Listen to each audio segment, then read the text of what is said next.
Јас сум Зоран Балов, тренер во Кошаркарскиот клуб Академија Баскет, а вие гледаете МТМ Кошаркарска лига.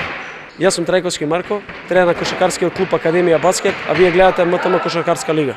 Кристијано Роналдо го престигна Ференц Пушкаш на 4-то место на вечната листа на стрелците на кралскиот клуб. Португалецот со 2 гола на надпреварот со Шалке дојде до 243 голови на 235 надпревари, додека Пушкаш има постигнато 242 погодоци на 261 надпревар.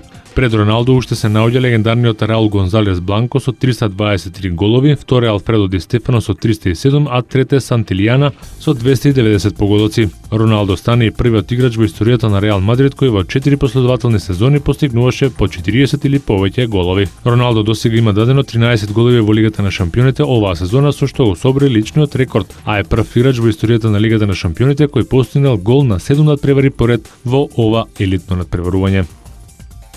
Робин Ван Перси не е сериозно повреден во победата на неговиот тим Манчестер Юнајтед против Олимпијакос од 3-0 и пласман во четвртфиналето.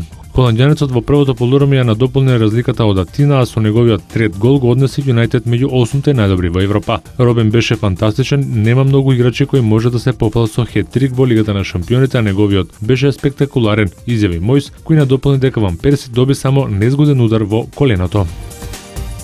Холандскиот тренер Френк Рајкард ја завршува тренерската кариера за да се посвети на други работи во животот. Немам намера да ја работам таа работа до 60 години. Му благодарам на фудбалот за се што ми даде, но сега сакам да се посветам на други работи, изјави Рајкард. Тој сепак нема целосно да се откаже од фудбалот. Сакам и понатаму да гледам надпревари и да разговарам за фудбалот, но не сакам да бидам на теренот и постојано да чувствувам притисок, додаде холандјанецот. Рајкард моментално е без ангажман откако минатата година беше сменет од местото селектор на Саудиска Арабија. Во кариерата ги тренираше и Спарта, Барселона и Галатасарај, но најмногу блескаше во каталонскиот клуб со кога во периодот од 2003 до 2008 година ја освои Лигата на шампионите и 2 титули во Примера лигата.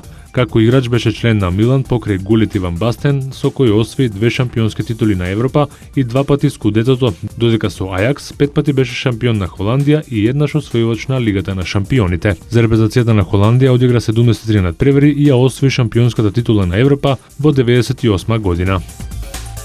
Украина одлучи да се откаже од организацијата на Европското првенство во кошарка, кое следната година требаше да се одржи на нејзина територија поради состојбата во која се наоѓа оваа земја. Од Украина доаѓа веста дека тие се откажале од претходно добиената организација на Евробаскетот со надеж дека ќе бидат во способност и ќе имаат во исто време предност при доделувањето на домакинството на следното Европско првенство кое е на програмата 2017 година. Ваквата вест со оглед на политичката и финансиска криза која во моментот влезе во Украина веројатно не е никакво изненадување и е прилично очекувана. Оваа кризна ситуација од која дел е и Русија со својата агресија кон нас не натера да им се посветиме на приоритетите во овој миг и да го отсочуваме нашиот територијален интегритет. Сосема е јасно дека ниту временски, ниту пак финансиски можеме да постигнеме се да биде подготвено навреме за Европското првенство, изјави директорот на Евробаскет од 2015 Маркијан Лупкивски. Украина е подготвена од ФИБА Европа да побара да го организира континенталниот собир 2 години подоцна во 2017 а во меѓувреме Европското првенство 2015 да се одигра во една или пак во неколку европски земји. Франција се споменува како најсериозен кандидат за преземање на организацијата на Евробаскетот следната година, а во игра се уште и Србија, Белгија, Холандија, Германија, Хрватска, Австрија и Чешка. Гледајте МТМ Кошаркарската лига ексклузивно на програмата на МТМ телевизија.